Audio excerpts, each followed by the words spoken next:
mal, pues listo, sean llevados a los estados judiciales.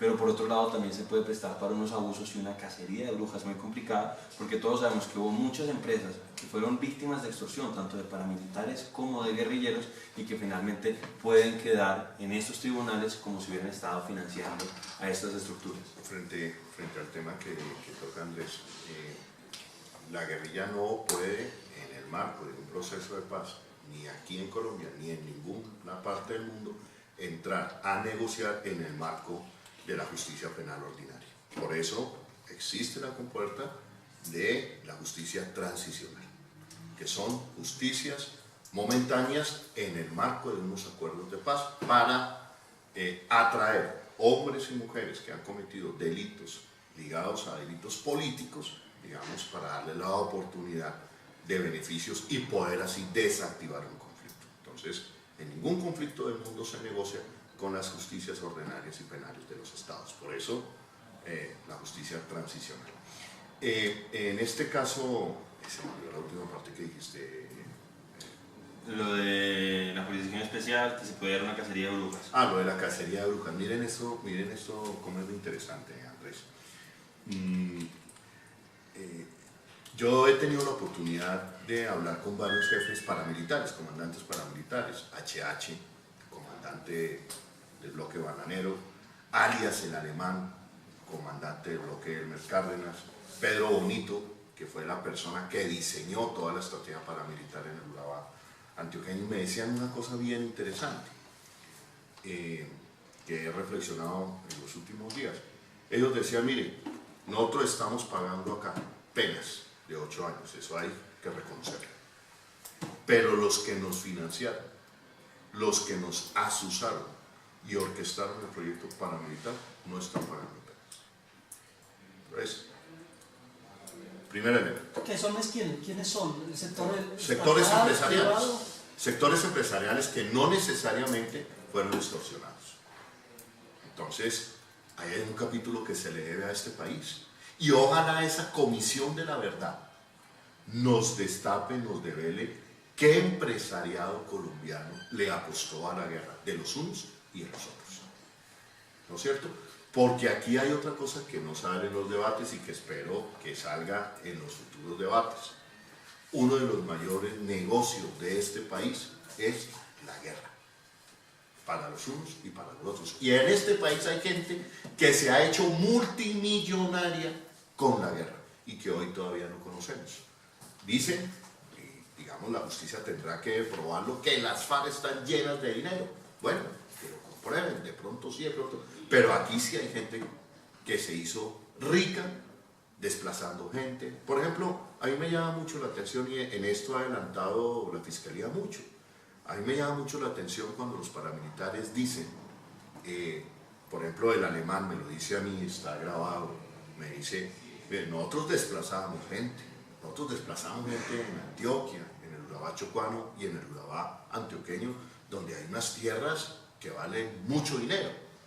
Pregunte quiénes venían detrás de comprar esas tierras. Por eso es que aquí hemos dicho desde hace mucho tiempo, el proyecto paramilitar en Colombia fue un proyecto contrainsurgente o fue un proyecto primero que todo económico. ¿Cierto? Entonces, en esta comisión de la verdad, digamos, de las cosas más interesantes e importantes que le pueden suceder al país, es que, y lo que piden las víctimas además, es la verdad. Y no solamente la verdad de las FARC, de las víctimas de las FARC, de las atrocidades que cometieron las FARC, no.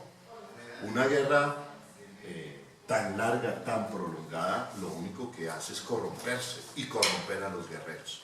Por eso esa comisión de la verdad nos va a permitir saber qué militares cometieron masacres en este país, bajo las órdenes de quién cometieron, bajo qué intereses, ¿no es cierto? Y esos militares van a tener la oportunidad de hablar en esos tribunales y de tener una condena diferencial con la guerrilla, pero vamos a tener la oportunidad de escribir la verdad del conflicto armado en Colombia. También van a poder llegar los civiles que participaron en la guerra, pero no extorsionados, que en eso estoy de acuerdo con Andrés. Aquí hubo empresariado que fueron extorsionados, que los hicieron salir del país, por supuesto, pero también hubo un empresariado que le apostó a la guerra como parte de un proyecto económico.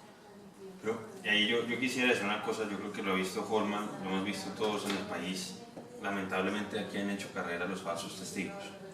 Yo estoy de acuerdo con él en que sí deben destaparse las cosas en el país y quienes financiaron a las estructuras criminales, tanto paramilitares como guerrilleras, deben ir a los estados judiciales. Y muchos de esos crímenes posiblemente, pues, habría que ver si son o no, podrían o no haber prescrito. Pero con esa salvedad, pues yo sí pienso que se generan ese tipo de incentivos a que muchas veces se digan mentiras, y lo hemos visto lamentablemente en este país, donde hay una serie de falsos testigos que finalmente terminan incriminando a personas. Sí. Pero y otra cosa, por eso no puedes eludir la verdad. No, pues yo pienso que no corre se, ese riesgo. yo pienso que no, no, pero es que yo pienso que no se debe eludir la verdad. Yo lo que veo es que primero, pues no me parece que ese tribunal pueda revisar sentencias ya falladas. Eso me parece complicado. Creo que eso no Sí, puede hacer. sí lo puede hacer. O sea, ese tribunal va a tener unos poderes muy especiales y va a poder revisar sentencias que ya se hayan fallado, para bien y para mal. Y a propósito de lo que decía Holman, con todas las limitaciones del proceso de justicia y paz, hay que decir que los paramilitares, por ejemplo, aportaron, que yo sé que es poco, con lo que ellos debieron haber aportado, cerca de 80.000 millones de pesos para resarcir a las víctimas. Ojalá fuera más y ojalá la justicia en este país operara de mejor manera para que hubiera la extinción de dominio de los testaferros de los paramilitares, para que se pudiera resarcir a todas las víctimas que dejaron. Pero ellos, a mi juicio, y yo creo que Holman lo comparte, el año 2006 tenían más poder militar que los guerrilleros del año 2010. Y a pesar de eso, que es algo que siempre nos dicen quienes están a favor de sí, es ninguna persona deja los fusiles para irse a la cárcel. Los jefes paramilitares dejaron los fusiles y se fueron a las cárceles. Después, que haya pasado lo que haya pasado y hayan sido extraditados es otra cosa, pero en el marco de la justicia colombiana, ellos debían pagar 8 años de cárcel. Entonces, yo pienso que ese proceso, con las limitaciones que tenía, debe haber servido como referente para este otro proceso, el proceso con las FARC, de tal manera que se mejorara. Pero yo pienso que lamentablemente, en lugar de avanzar, estamos retrocediendo. Bueno, esa afirmación de Andrés, y se la escuché al presidente Álvaro Uribe hace poco en el Canal Capital. En Canal Capital es nuevo, a mí me gustaba más el viejo. Me imagino. Porque era uno más humano, digamos. Pero era otro director que ahora. Sí, sí. ¿Y no fue Uribe nunca a Canal Capital? Sí fue. Él estuvo 2 horas en un debate muy interesante con el juez Baltasar Garzón, que el juez Baltasar Garzón tenía un programa en Canal Capital. Hablemos de derechos humanos. Pero esa afirmación a mí me parece muy complicada. Se la escuché al presidente Álvaro Uribe y ahora se la acabo de escuchar al cachorro Andrés, a uno de sus discípulos, sobre ese tema de que el paramilitarismo tenía acorraladas las guerrillas. No, acorraladas no, yo creo que sí tenían mayor poder militar el año 2006 que la guerrilla del año 2010. Yo creo que esa afirmación es un poco complicada porque hay que deconstruir el tema del fenómeno Pero Holman, yo no dije que tuviera acorraladas las guerrillas, bueno, yo digo que tenían pero que no lo estaban ejerciendo necesariamente contra la guerrilla, lo están ejerciendo también con la población civil. Por eso. Pues o sea, ahí está el Estado con el ejército, la policía y los paramilitares. Yo lo que estoy diciendo es que en términos de violencia, en el 2006, posiblemente los paramilitares tenían mayor capacidad de hacerle daño a Colombia que la guerrilla de las FARC el año 2010. Y a pesar de ello, ellos estuvieron dispuestos a entregar los fusiles e irse a la cárcel. Entonces, ahí hay 2 elementos. Es decir, ese proyecto paramilitar tenía unas claves, tenía varias patas. Tenía una pata en el empresariado, tenía una pata en el gobierno, tenía otra pata en el ejército, y no había nada que le estuviera haciendo más daño a la institucionalidad del ejército, de nuestras Fuerzas Armadas, que la existencia de un proyecto paramilitar. Ahora bien, las masacres que se estaba...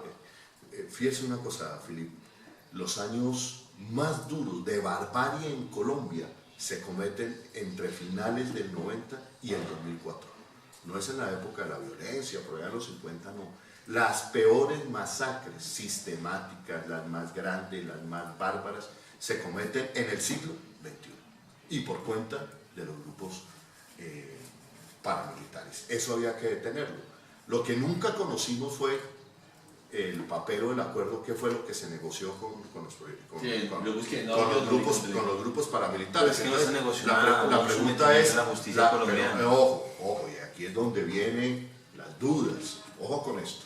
¿Qué fue lo que les prometieron?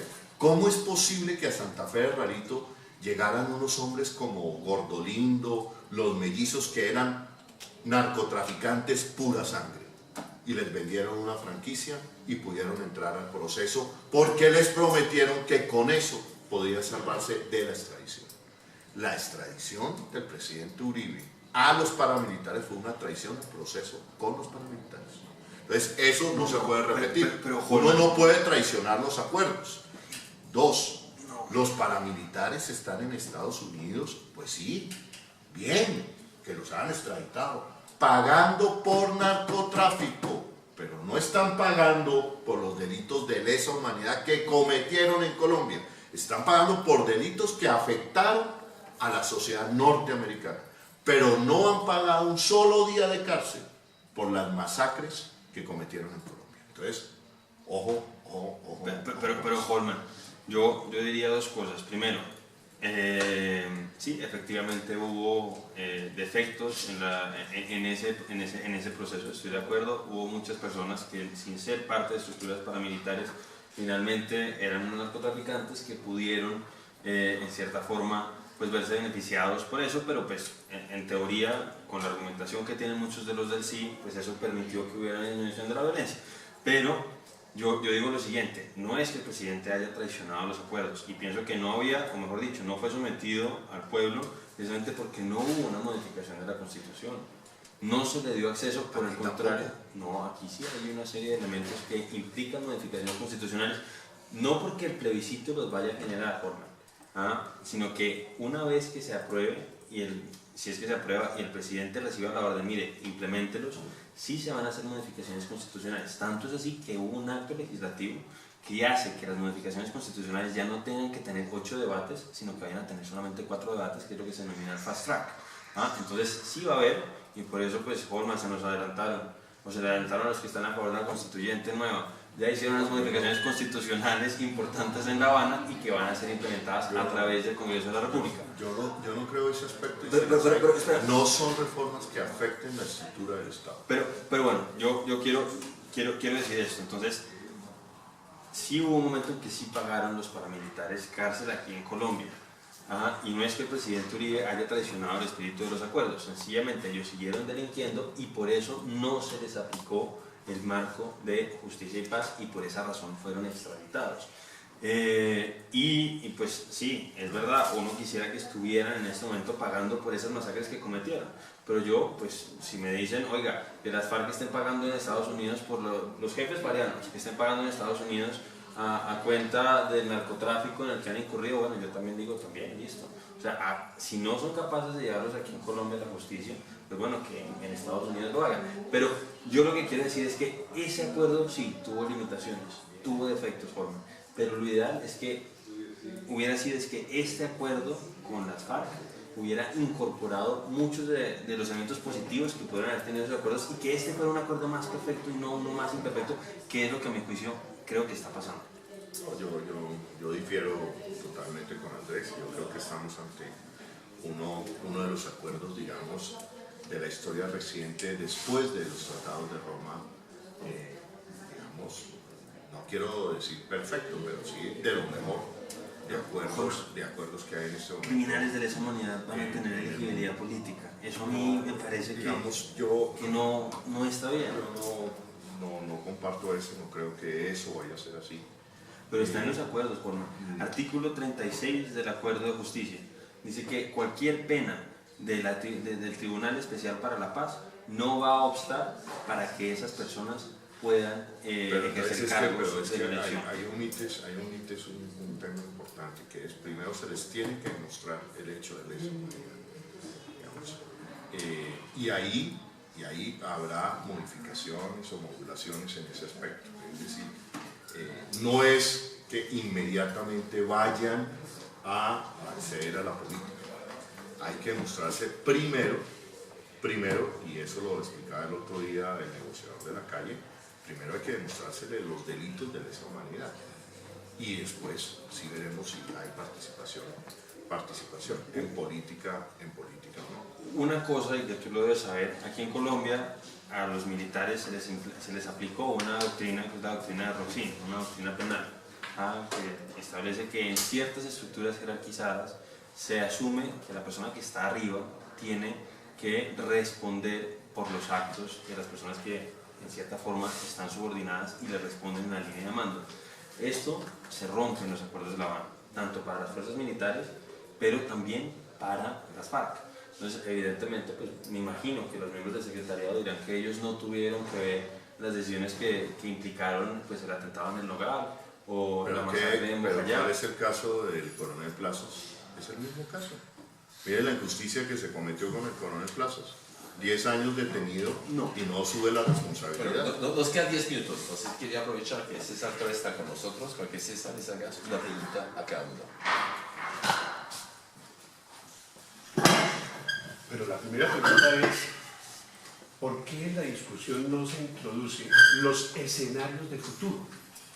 Sino que estamos permanentemente haciendo un comparativo de actualidad e historia y no de oportunidad y pertinencia.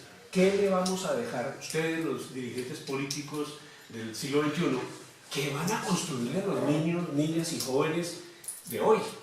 Van a desperdiciar esta oportunidad de oro de desactivar uno de los elementos de violencia e inequidad más grande por estar peleando por el posicionamiento de que gana Uribe o gana Santos si es el sí o el no. ¿Cuál es la responsabilidad histórica de los partidos por el sí o por el no?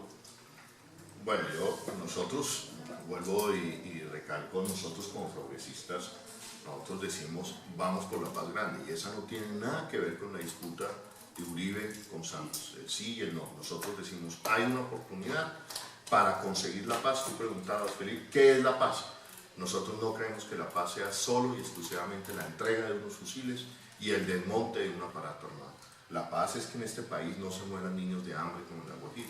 La paz es que haya salud pública de calidad y no se muera ningún colombiano por no tener acceso a la salud.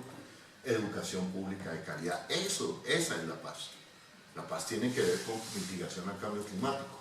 Esa es la paz que nosotros queremos. Si tú me estás preguntando qué legado los políticos del siglo XXI, pues nosotros los progresistas decimos es una oportunidad para lanzarnos, para construir e invitar al Centro Democrático a que le apostemos a una nueva Asamblea Nacional Constituyente. No que cambie, para que cambie toda la Constitución del 91, sino para que incorpore nuevos elementos que no se tuvieron en cuenta, pero y que profundice y saque adelante reformas que pretendía la Constitución del 91 y que hasta el día de hoy no se han sacado adelante, como la reforma de la justicia, como el estatuto de la oposición, como la reforma agraria, como la democratización de los medios de comunicación.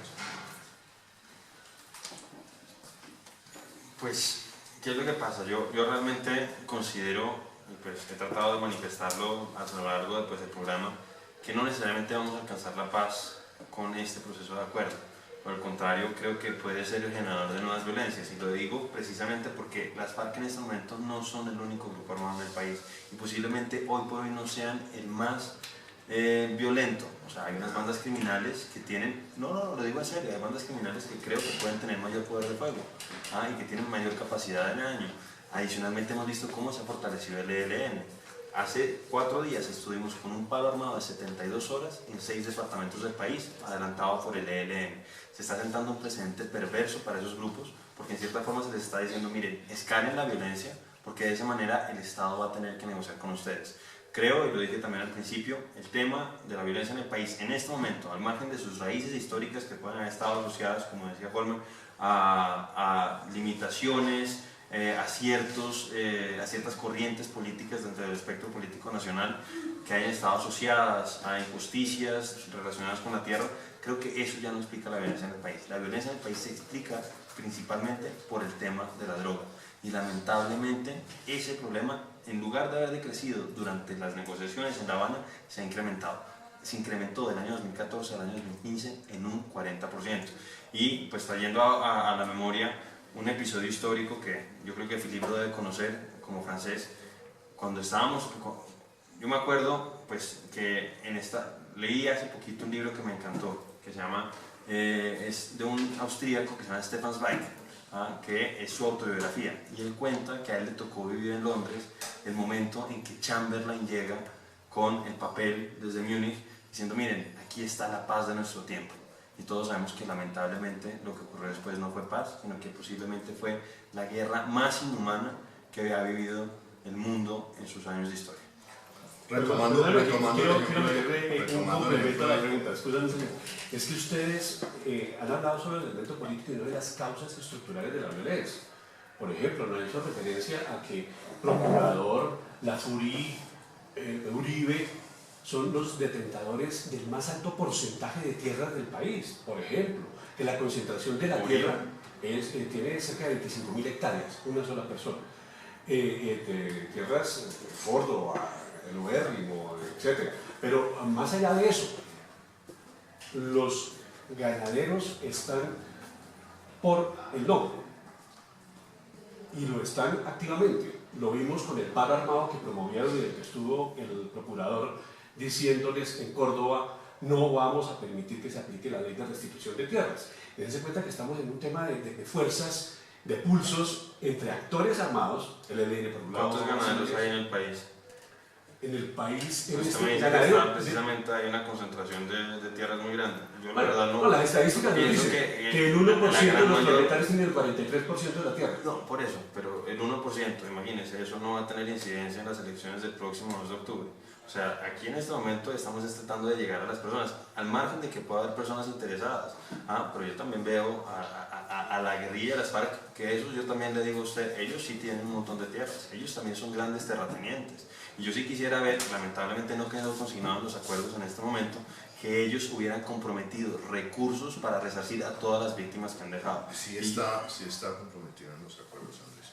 Hay un tema de reparación, la guerrilla se compromete a reparar a las víctimas. Ahora no sabemos... Pero ellos han dicho que no tienen recursos. Pero es decir, se va a hacer un ejercicio de reparación. A mí lo que me sorprende de la posición del Centro Democrático es la siguiente. Hicieron gobierno durante 8 años diciendo que el diablo en este país eran las FARC. Y ahora que las FARC hoy están 2.000, 3.000 hombres concentrados en los llanos del Yarí, dispuestos a dejar las armas, hablando de paz, entonces ahora que ya no son una amenaza, que eso es muy poca cosa, desactivarlos porque aparecen otros grupos, bandas criminales y el ELN. No desactivarlos, pues, sí, Holman. Yo pues, creo que todos estamos de acuerdo en que es positivo que haya hombres que hoy están armados y que dejen las armas. Desvalorar eso, no lo comparto. Que haya amenazas latentes, por supuesto, que están las BACRIM, que las BACRIM, yo tengo la lectura de que las BACRIM surgen de un mal proceso con los grupos paramilitares, por ejemplo.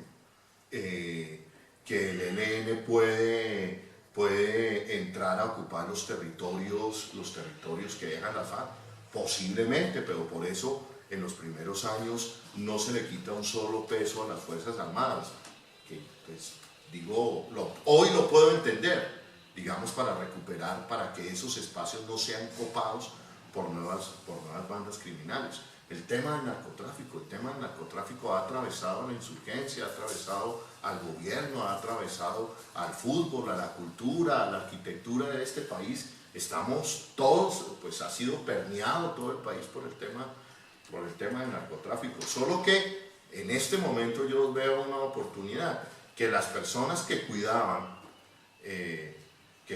laboratorios o que sabían dónde estaban los cultivos, que cobraban el gramaje, se van a dedicar a desmontar esos cultivos.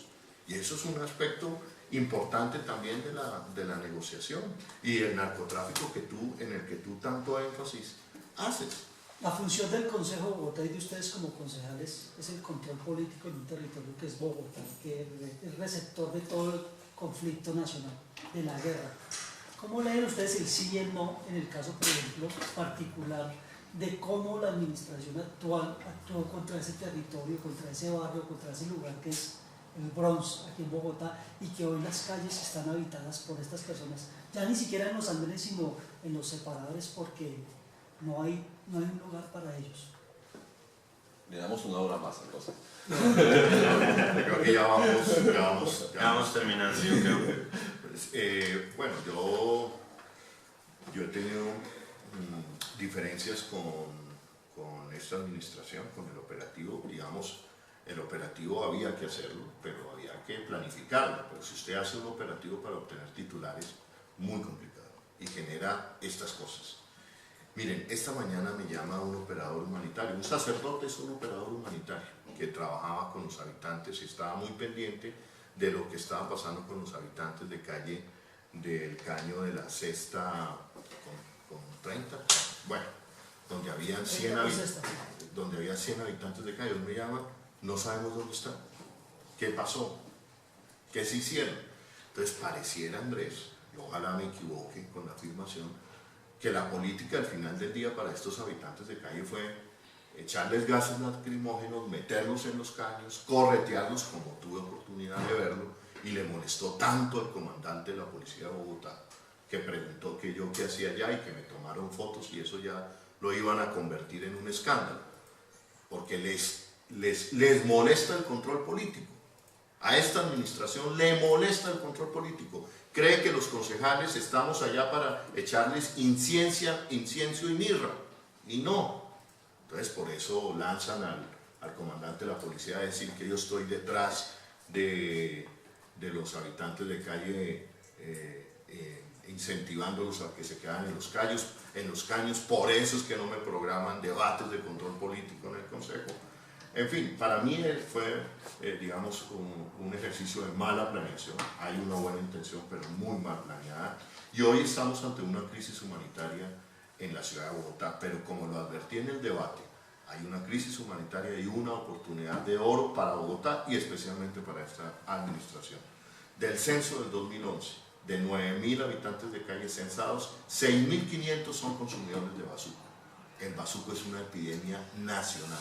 Y la administración tiene la oportunidad de formular por primera vez en el país, es que a mí no me cabe en la cabeza, reflexionando estos días, 30 años del boom del bazuco, que el bazuco está expulsando a miles de colombianos a las calles.